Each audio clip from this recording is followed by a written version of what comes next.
इस वीडियो में हम लोग पिट्रियासिस रोजिया नाम की बीमारी के बारे में बात करेंगे। तो पिट्रियासिस रोजिया जो होता है एक प्रकार का रैश शरीर में पैदा करता है। ये जो पिट्रियासिस का मतलब होता है स्केली एंड रोजिया मीन्स रेड। तो रेड कलर के पैचेज जिनमें स्केल्स होते हैं, जिसमें कि स्केल्स का जो कैरेक्टर होता है वो भूसे जैसा होता है, मतलब बहुत ही फाइन स्केलिंग होती है, पाउडरी स्केल्स होते हैं जो कि पैचेस पे लगा रहता है।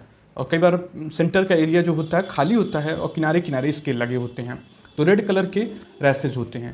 तो ये जो रैसेज होते हैं इनमें कभी कभी मरीज़ को हल्की फुल्की खुजली भी होती है।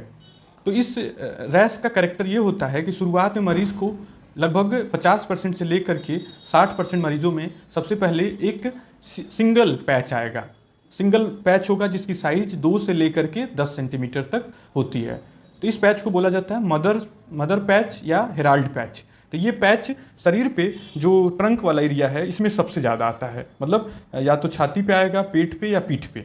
उसके बाद ये छोटे छोटे पैचेज मल्टीपल की संख्या में, सैकड़ों की संख्या में नेक्स्ट 10 से 20 दिनों में आ सकता है। मतलब पहले मदर्स पैच आया, उसके बाद मल्टीपल की संख्या में छोटे छोटे पैचेज पूरे शरीर में भर गया। तो ये जो पैचेज होते हैं यूजुअली जो रिब की लाइन है, जो पसलियां हैं, उसके लाइन को फॉलो करता है। तो इसीलिए इसका जो टिपिकल पैटर्न बोला जाता है वो बोला जाता है क्रिसमस ट्री पैटर्न रैसेस के। फिर ये जो रैसेज होते हैं ट्रंक पे आ गए, फिर उसके बाद एक्सट्रीमिटीज़ पे आ सकते हैं, मतलब कि हाथ पे, पैर पे। कई बार ऐसा होता है कि शुरुआत जैसे ऐसे हुई कि छाती पे पैचेज आए, फिर पेट पे आया, फिर पीठ पे आया, फिर हाथ में, फिर पैर में। इस तरह से एक टिपिकल पैटर्न में भी रैश का इवोल्यूशन हो सकता है। तो मदर्स पैच आने के 10 से 20 दिन के बाद बाकी बॉडी में पैचेज तेजी से या कभी कभी धीरे धीरे भी पैचेस फैलते जाते हैं। क्योंकि इनकी संख्या सैकड़ों की संख्या में हो सकती है, तो कुछ पेशेंट्स बहुत ज़्यादा एंग्जाइटी से भर जाते हैं कि अचानक के पूरे शरीर पे ये किस तरह का रैश पैदा हो गया। इन रैशेज में व्यक्ति को थोड़ी बहुत खुजली होती है, कभी कभी बिल्कुल भी खुजली नहीं होगी। और क्या लक्षण हो सकते हैं? तो कभी कभी रैश आने के पहले या रैश जब आया तो उस समय व्यक्ति की भूख कम हो सकती है, थकान सा लग सकता है, थोड़ा सर्दी जुकाम जैसा लग सकता है, या फिर मलेस की प्रॉब्लम हो सकती है, लॉस ऑफ एपेटाइट, इस तरह की भी दिक्कत, और अच्छा नहीं लगना, मतलब थोड़ा बीमार सा महसूस करना।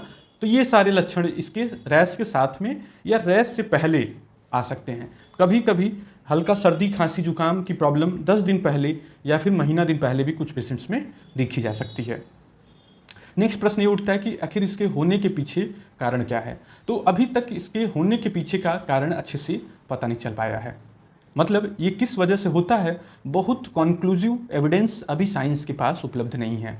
लेकिन कुछ रिसर्च में ये पाया गया है कि ये वायरस ओरिजिन का होता है, मतलब ये एक प्रकार के विषाणु के द्वारा ये रोग पैदा होता है। तो जिसमें कि कुछ रिसर्च में ये पाया गया कि human herpes virus 6 and human herpes virus 7, ये 2 वायरस इस रैश को पैदा करते हैं। लेकिन अब इस तरह के भी रिसर्च उपलब्ध हैं जिसमें ये क्लियरली पाया गया कि इन 2 वायरस से ये इन्फेक्शन नहीं हुआ है। तो कुछ और वायरस या फंगस इम्प्लिकेटेड हाइपोथेसिस में है, मतलब कि फुल प्रूफ नहीं है उनका, मतलब इस तरह की संभावनाएं जताई गई हैं कि इन चीज़ों से हो सकती है। जब किसी चीज़ की जानकारी पूरी तरह नहीं होती है तो उसमें हाइपोथेसिस इंपॉर्टेंट हो जाता है, मतलब कि संभावनाएं होती हैं कि इस चीज़ से है, इस चीज़ से हो सकता है। तो उसमें ये देखा गया है कि कुछ लोगों को वायरस की वजह से मिला है, कुछ लोगों को ऐसा भी लगा कि बैक्टीरिया की वजह से, कुछ रिसर्चर्स को माइकोप्लाज्मा नाम की बैक्टीरिया की वजह से भी उन्हें लगा। तो ऐसे बहुत सारे इन्फेक्टिव ऑर्गेनिज्म इसके कॉजेटिव फैक्टर में इम्प्लिकेटेड हैं, लेकिन किसी एक बैक्टीरिया वायरस का क्लियर कट प्रूफ नहीं पाया जा सका है। कुछ कंडीशन में ये देखा गया है कि कुछ दवाइयों की वजह से ये रैश पैदा हो सकता है। कभी कभी ये देखा गया है कि जो वैक्सीन लगती हैं उनकी वजह से भी ये रैश पाया गया है, वैक्सीन लगने के बाद ये रैश पैदा हुआ है। जैसे तमाम तरह की वैक्सीन, आपको ऑलमोस्ट जितनी भी वैक्सीन पता हैं, तो कहीं ना कहीं उनमें से अधिकांश वैक्सीन से ये इस तरह का रैश रिपोर्टेड है रिसर्च में। अभी रिसेंटली कोविड वैक्सीन जो है उनसे भी, उसके बाद भी एसोसिएशन देखा गया। इसी तरह से दवाइयों की बहुत लंबी लिस्ट है कि जिससे इस तरह का रैश पैदा हुआ है। मतलब नई दवाइयों से लेकर के पुरानी दवाइयाँ, बायोलॉजिकल ग्रुप की दवाइयाँ, जिसमें तमाम तरह की दवाइयाँ, इन्फ्लेक्सीमैब, इस तरह की दवाइयाँ जो मैब करके आती हैं, बुखार की दवाइयाँ, एंटीबायोटिक्स, आइसोट्रेटिनोइन, इस तरह की दवाइयों से भी ये रिपोर्टेड हैं। लेकिन किसी भी कंडीशन में फुल प्रूफ नहीं है कि इनकी वजह से ही ये परेशानी पैदा हुई है। मतलब सब में सस्पिशन है कि इससे हुआ है कि नहीं हुआ है। तो ये प्रॉब्लम जो होता है ये यूजुअली पूरा जो इसका कोर्स होता है यूजुअली प्रोग्रेशन का वो लगभग 2 हफ्ते से लेकर 4 हफ्ते तक होता है। कभी कभी जो होता है कुछ एटिपिकल केसेस में रैसेस आते हैं फिर चले जाते हैं, फिर आते हैं फिर चले जाते हैं, और अधिकांश केसेस में 2 महीना से लेकर के 3 महीना में ये रैश अपना पूरा कोर्स पूरा कर लेता है और अपने आप शरीर को छोड़ करके चला जाता है। लेकिन कुछ एटिपिकल केसेस जिनको एटिपिकल पी रोजिया बोला जाता है या पी रोजिया पर्सिस्टेंस बोला जाता है, उन केसेस में ये रैश कई महीनों तक भी देखा गया है। कुछ मरीजों में ये रैश लंबा भी चल सकता है।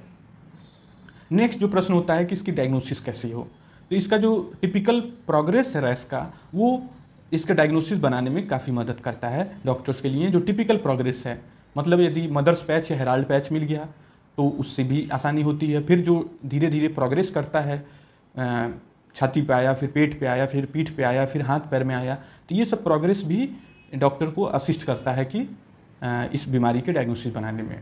कुछ बीमारियां इससे काफ़ी ज़्यादा मिलती जुलती हो सकती हैं, तो उस कंडीशन में एडिशनल टेस्ट की ज़रूरत पड़ सकती है। जैसे कि दाद की बीमारी, टीनिया की बीमारी कभी कभी हेराल्ड पैच से मिमिक कर सकता है, तो उसमें आपका डॉक्टर पोटेशियम हाइड्रोक्साइड स्टेनिंग करवाएगा, KOH स्टेनिंग करवाएगा, तो वो टेस्ट के थ्रू पता चल जाएगा। इसी तरह सेकेंडरी सिफिलिस और भी कुछ बीमारियाँ हैं जिसमें कि एरिथमिया एनुलर सेंट्रीफ्यूगम, इसी तरह से बहुत सारे एनुलर एरिथमियाज, गायरेट एरिथमियाज, कुछ इस तरह की बीमारियां होती हैं जिसमें कभी कभी डॉक्टर को कन्फ्यूजन हो जाता है।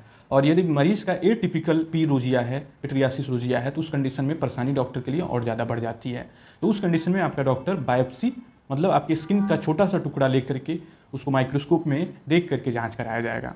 अब यहाँ पर बायोप्सी का कतई मतलब ये नहीं है कि डॉक्टर के मन में ये हो कि कोई कैंसर ना हो गया है मरीज़ को।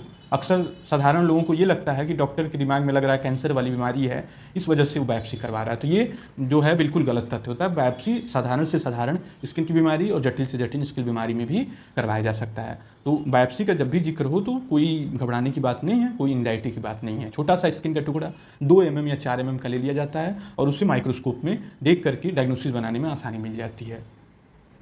तो एक बार जब डायग्नोसिस बन जाती है तो नेक्स्ट प्रश्न आता है ट्रीटमेंट का। तो जो पी रोजिया की प्रॉब्लम है ये सेल्फ लिमिटिंग डिसऑर्डर है, मतलब खुद से ही ठीक होने वाला बीमारी। ये खुद ब खुद 2 महीना, 3 महीने, 4 महीने में बीमारी अपने आप खत्म हो जाती है अधिकांश लोगों में। किसी किसी में और भी लंबी चल सकती है, मतलब 6 महीना, साल भर, 1.5 साल भी जा सकती है।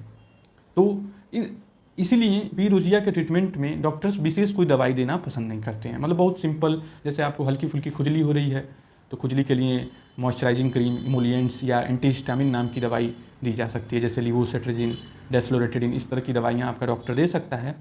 लेकिन ये बहुत ही सिम्टोमेटिक केसेस के आधार पर डिसाइड किया जाता है। जैसे खुजली नहीं है तो इनकी भी ज़रूरत नहीं है, और जस्ट इसको वेट करना होता है पेशेंट्स के साथ, धैर्य के साथ, और ये बीमारी खुद ब खुद ख़त्म हो जाती है।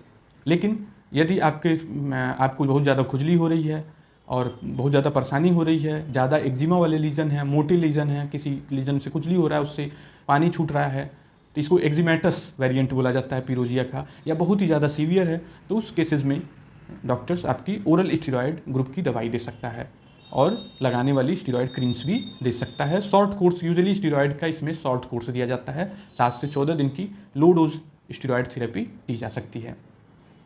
कुछ रिसर्च में ऐसा पाया गया है कि एरिथ्रोमाइसिन नाम की एक दवाई आती है, एक एंटीबायोटिक है, जो कि कुछ मरीजों में इस बीमारी को बहुत जल्दी ख़त्म कर देता है यदि बीमारी के शुरुआती फेज में इस दवाई को दी गई तो सभी मरीजों में नहीं ख़त्म करता है, कुछ मरीजों में। इसलिए कुछ डॉक्टर, यदि आप शुरुआत के 7 दिन या 14 दिन के अंदर चले जाते हैं तो वो एरिथ्रोमाइसिन नाम की दवाई आपको दिन में 3 से 4 बार खानी होती है, उसे एक बहुत पुरानी एंटीबायोटिक है, उसे देता है। इसी तरह से एसाइक्लोविर नाम की एक एंटीबायोटिक है, उसको भी कुछ डॉक्टर प्रिस्क्राइब करते हैं यदि मरीज़ शुरुआती फेज में आ जाता है तो इससे ये देखा गया है कि जल्दी रैसेस क्लियर हो जाते हैं। लेकिन ये ध्यान देना है कि ये दोनों एंटीबायोटिक सभी मरीज़ में काम नहीं करते हैं। दोनों जो एंटीबायोटिक का नाम लिया मैंने, एसाइक्लोविर या फिर एरिथ्रोमाइसिन, जो दोनों दवाइयाँ हैं, ये बहुत पुरानी दवाइयाँ हैं, यूजुअली बहुत ज़्यादा सुरक्षित होती हैं, सेफ होती हैं, मतलब इनके साइड इफ़ेक्ट होने के चांसेस बहुत ही कम होते हैं या माइनर साइड इफ़ेक्ट्स होते हैं, जिसमें किसी तरह से मरीज़ को घबराने की ज़रूरत नहीं होती है।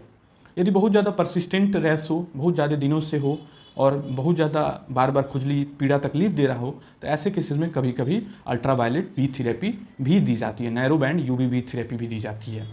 तो ये सब ऑप्शंस एक मायने में ये कहा जा सकता है कि डॉक्टर इंडिविजुअलाइज करेगा, मतलब आपके लक्षण को, आपके पी रोजिया के सिम्टम्स को, सारे ड्यूरेशन मतलब कितने समय से है, ये सब को सोचते हुए आप अलग अलग मरीजों में अलग अलग थेरेपी दी जा सकती है।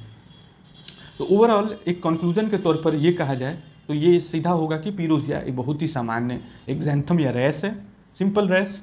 मोटा मोटा ये बोला जा सकता है कि एक इन्फेक्शन के द्वारा हो रहा है, जिसके अभी तरह से अच्छे से जांच नहीं में पता चल पाया है। इन्फेक्शन की वजह से वो वायरस या बैक्टीरिया की वजह से हो जाता है। कभी कभी कुछ केसेस में वैक्सीन या दवाइयों के द्वारा भी होता है। जो वैक्सीन और दवाइयों के द्वारा देखा गया है पीरोजिया, वो साधारण पीरोजिया से ज़्यादा मजबूत देखा गया है, मतलब कि कभी कभी ज़्यादा समय ले लेता है और ज़्यादा लक्षण भी पैदा कर सकता है। जब भी पीरोजिया के कॉज में इन्फेक्शन की बात की जाती है तो दो महत्वपूर्ण प्रश्न सामने आते हैं। एक कि पीरोजिया जो है, क्या जब इन्फेक्शन की बात हुई है तो क्या ये एक व्यक्ति से दूसरे व्यक्ति में फैल सकती है कि नहीं फैल सकती है। तो पीरोजिया एक इन्फेक्शियस ओरिजिन का माना तो जाता है, लेकिन ये इसका डायरेक्ट स्प्रेड नहीं देखा गया है, मतलब कि डायरेक्टली ये बीमारी जैसे कि आप उस व्यक्ति के कांटेक्ट में आएंगे तो हो तो सकता है, लेकिन बहुत कम चांसेस होते हैं उसके होने के। तो इस वजह से इसको इस तरह से माना जाता है कि ये डायरेक्ट स्प्रेड से नहीं फैलता है। शायद ये रेस्पिरेटरी ट्रैक्ट मतलब सांस के द्वारा फैलता है ये बीमारी, लेकिन डायरेक्ट स्प्रेड से इसके फैलने के जो प्रमाण हैं वो बहुत ही कम हैं या नहीं है, ऐसे समझें सीधे सीधे आप। दूसरी चीज़ ये होती है कि यदि पीरोजिया की जो बीमारी है वो बीमारी प्रेग्नेंट लेडीज़ में यदि हो जाए, मतलब पहले ट्राइमेस्टर में हो जाए, शुरुआती कुछ महीनों में हो जाए प्रेगनेंसी के, तो इसका निगेटिव इम्पैक्ट बच्चे के ऊपर पाया गया है। मतलब जो पेट में बच्चा है उसमें कुछ दिक्कतें पैदा कर सकता है। तो ये एक थोड़ी सी प्रॉब्लमेटिक चीज़ इस इन्फेक्शन के साथ पाया गया है। दूसरा, इसका इन्फेक्शन होने के प्रति प्रमाण ये देखा गया है कि ये बीमारी साधारणतः स्किन के डॉक्टर्स में ज़्यादा देखी गई है बजाय जो दूसरे फिजिशियंस हैं, मतलब कि चूँकि ये मरीज़ स्किन के डॉक्टर के पास जाते हैं, तो इस वजह से शायद इन्फेक्शन डॉक्टर्स में भी लग जाता है, तो उनको ज़्यादा देखा गया है। लेकिन यहाँ पर अब इस फैक्ट को थोड़ा केयरफुली इंटरप्रेट करना पड़ेगा कि ज़्यादा तो देखा गया लेकिन बहुत ज़्यादा नहीं देखा गया है रिसर्च में।